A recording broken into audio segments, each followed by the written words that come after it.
Hey guys, welcome back to my YouTube channel. तो आज हम अपोथी सीरीज को फिर से कंटिन्यू करने जा रहे हैं। अगर आपने प्रीवियस चैप्टर्स की एक्सप्लेनेशन नहीं देखी है तो आप देख सकते हो, प्लेलिस्ट में अवेलेबल है असेंशन टू गोडू नाम से, और प्लेलिस्ट का लिंक डिस्क्रिप्शन में भी है, तो आप डायरेक्ट वहां पे क्लिक करके देख सकते हो। सो गाइस, आप सभी के लिए चैलेंज, अगर आप संडे तक 10,000 सब्सक्राइबर करा दोगे तो हम उस दिन 10 वीडियोस डालेंगे। अब वो आप पे डिपेंड करता है आप कर पाओगे कि नहीं।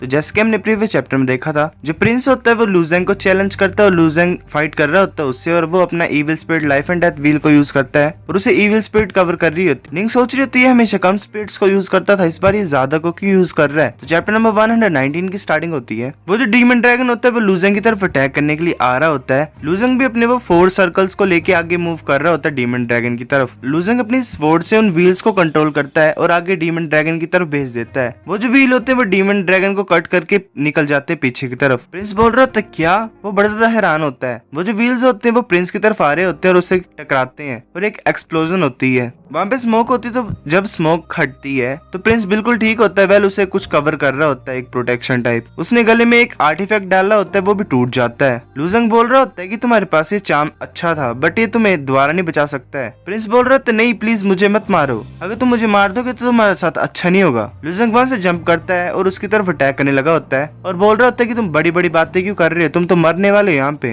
प्रिंस अपनी स्वॉर्ड से लूजेंग के अटैक को रोक लेता है, पर उसका इम्पैक्ट इतना ज्यादा होता है कि प्रिंस की स्वॉर्ड पीछे की तरफ उठ जाती है और उसकी बाजू में लग जाती है। वो कांप रहा होता है और भाग रहा होता है। लूजेंग भी हैरान होता है और स्माइल करता है। फिर लूजेंग बोल रहा होता है तुम बड़े ज्यादा वीक हो एक वर्चुअल डिजास्टर रेलम के वॉरियर के नाम से, मैं तुम्हें अब खत्म कर दूंगा। प्रिंस बड़ा ज्यादा घबराया होता है। जो गार्ड होता है वो बोल रहा था नहीं। सेंट भी बोल रही थी अगर तुम उसे मारोगे तो मैं तुम्हें मार दूंगी। लूजेंग अपनी स्वॉर्ड से स्लैश करता है, प्रिंस नीचे की तरफ हो जाता है। वो सोच रहे होते तो बड़ा ज्यादा क्लोज था, उसे कुछ होने लग पड़ता है और वो बोल रहा होता है कि कुछ अजीब लग रहा है मुझे। फिर वो अपने सर को पकड़ लेता है। वो सोच रहा होता है कि क्या चल रहा है यहाँ पे, मेरे सर में इतनी ज्यादा दर्द क्यों हो रही है। क्या ये इसलिए हो रहा है क्योंकि मैंने ड्रैकोनियन होली बॉडी को लर्न किया था बिना जेन्युइन ड्रैगन के ब्लड के। वो अपने सर को पकड़ के चिल्ला रहा होता है। तो लूजेंग अपने फ्लाइंग नाइफ को यूज करता है और उसके सिर के आर पार उसे कर देता है। वो तभी नीचे गिर जाता है और मर जाता है। टोस्ट ऑफ एम्प्टीनेस बोल रहा होता है कि ये लूजेंग ने कैसे किया। लूजेंग तो सेलेस्टियल रेलम में ही है, उसने कैसे एक वर्चुअल डिजास्टर रेलम के मार्शल आर्टिस्ट को डिफीट किया। लूजेंग शांति की सांस लेता है और सोच रहा होता है कि ये बड़ी ज्यादा अच्छी बात है कि जो पावर सप्रेशन है टॉम का, उसने उसकी पावर को गोल्डन स्टेट तक पहुंचा दिया था और ऊपर से मेरी पावर सप्रेस नहीं हुई थी, तो इसकी वजह से हमारा जो पावर लेवल था उनके बीच में जो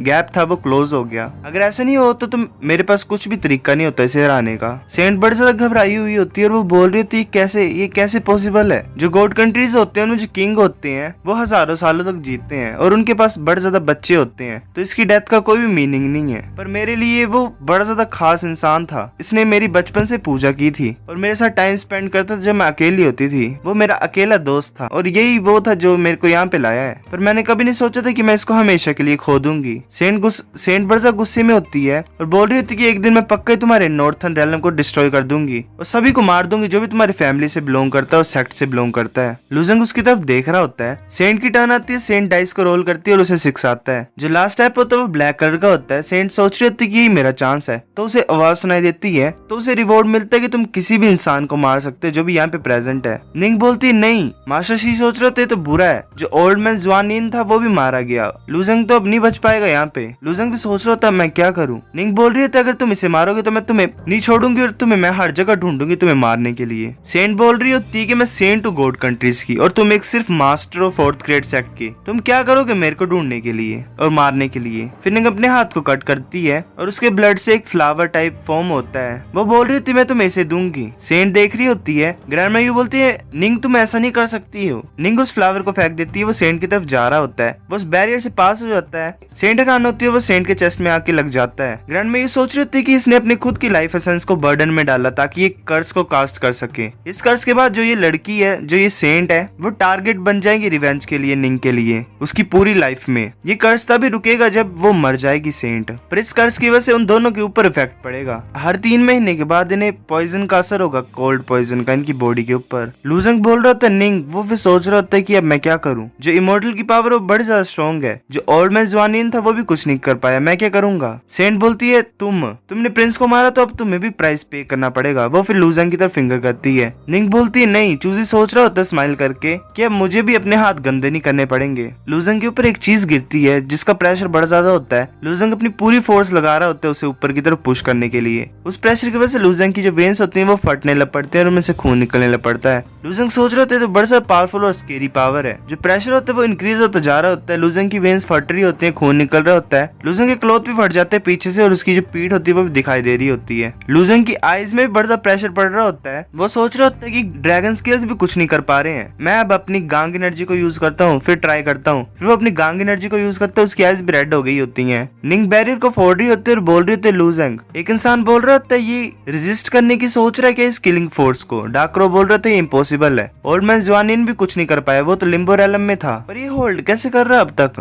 टोस्ट ऑफ एम्प्टीनेस सोच रहा होता है इसकी बॉडी तो बड़ा ज्यादा टफ है, ये तो बड़ा ज्यादा इनक्रेडिबल है। मास्टर शी सोच रहा होता है कि मुझे ऐसा लग रहा है कि इसके पास और भी ज्यादा सीक्रेट्स है, अगर ऐसा नहीं होता तो ये एक प्रिंस को नहीं बीट कर पाता फोर्ट गॉड कंट्रीज के। पर अब ये बुरी बात है कि इसको कोई भी नहीं बचा सकता यहाँ पे और ये सर्वाइव नहीं कर पाएगा। वो प्रेशर इंक्रीज होता है, लूजंग बड़ा ज्यादा दर्द में होता है और उसके हाथ और बॉडी से कंटिन्यूसली खून निकल रहा होता है। ऐसे लूजंग प्रेशर से बैठ जाता है और नीचे गिर जाता है। उसकी बॉडी में से भी खून निकल रहा होता है, उसकी पीठ में से, मतलब उसकी एक्चुअली पूरी बॉडी में से खून निकल रहा होता है। निंग बोल रही होती है लूजंग तुम ऐसे नहीं मर सकते हो। लूजंग नीचे गिरा होता है, उसके मुंह से भी खून निकल रहा होता है। निंग रो रही होती है और बोल रही होती है कि तुमने तो अभी अपनी बहन को भी नहीं बचाया है। लूजंग अभी तक पूरी तरह से मरा नहीं होता है, उसके ऊपर प्रेशर गिर रहा होता है। तो वो जेड पेंडेंट होता है जो ड्रैगन रेलम में उस लड़की ने दिया था वो एक्टिवेट हो जाता है और लूजंग को एक शील्ड कवर करती है। जो प्रेशर से लूजंग के हाथ फटे होते हैं वो भी ठीक हो जाते हैं और जो शील्ड होती है वो रेजिस्ट कर रही होती है प्रेशर को। वो शील्ड बैंड हो रही होती है, फिर से ठीक हो रही होती है, फिर से बैंड हो रही होती है, फिर से ठीक हो रही होती है। ऐसे प्रोसेस कंटिन्यू होती है। एक इंसान बोल रहा होता है कि लाइट स्क्रीन कैसी है, ये तो फोर्स को भी पुश कर रही है। वो जो फोर्स होती है वो बड़ी ज्यादा होती है।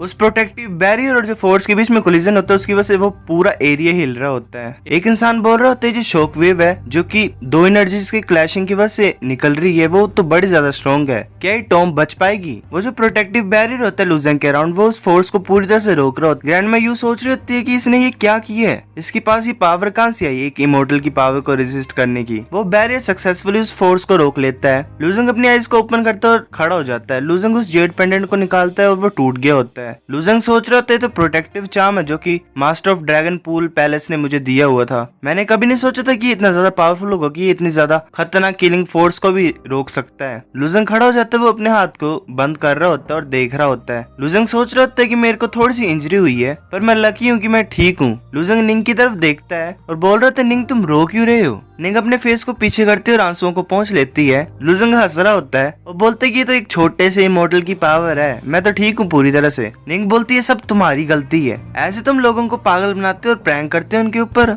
सभी सोच में पड़ गए होते हैं, ग्रैंड मायू चूजी और डाक्रो भी, कि लूजंग ने क्या किया है। मास्टर शी भी सोच रहा होता है कि मुझे लग रहा है कि इसने ये जो किलिंग फोर्स है उसे इसलिए रेजिस्ट किया है क्योंकि इसने कुछ पाया है अपर एलम में जब ये सोरिंग ड्रैगन प्लेटफॉर्म से गया था। पर बाकी जो उनको तो 1000 साल तक जेल में डाल दिया जाएगा अगर वो अपर एलम में जाएंगे। इसने कैसे किया और इसे क्यों जेल में नहीं डाला गया। पॉइजन किंग भी सोच रहा होता है कि इस बच्चे का लक तो कुछ ज्यादा अच्छा है, अगर मेरे पास ऐसा लक होता तो सभी सेक्ट्स को डिस्ट्रॉय करना मिडिल डोमेन में इतनी भी ज्यादा प्रॉब्लम नहीं होती। सेंट बोल रही होती मैं पक्का ही वापस आऊंगी और तुम्हारे नॉर्थर्न रेलम को डिस्ट्रॉय कर दूंगी, तुम बस इंतजार ही करो। गार्ड भी सोच रहा होता है कि क्या नमूनी है, क्या बोलती रहती है। फिर चूजी की टर्न आती है, चूजी को 5 आता है। चूजी लास्ट स्टेप पे जाता है तो उसे भी अवार्ड मिलता है 500 इयर्स ऑफ लाइफ एनर्जी। जो बाकी होते हैं वो बोल रहे होते हैं कि चूजी का लक भी इनक्रेडिबल है। तो दूसरा बोलता है हाँ अगर ऐसा नहीं होता तो स्ट्रॉन्गेस्ट कैसे बनता मिडिल डोमेन में। सो गाइस चैप्टर नंबर 119 इतना था। अगर आपको वीडियो पसंद है तो लाइक करो, नहीं भी आई फिर भी लाइक कर दो, शेयर करो, दोस्त साथ कमेंट करके बताओ। अगर आपको वीडियो कैसी लगी सब्सक्राइब करो। तब तक के लिए बाय बाय।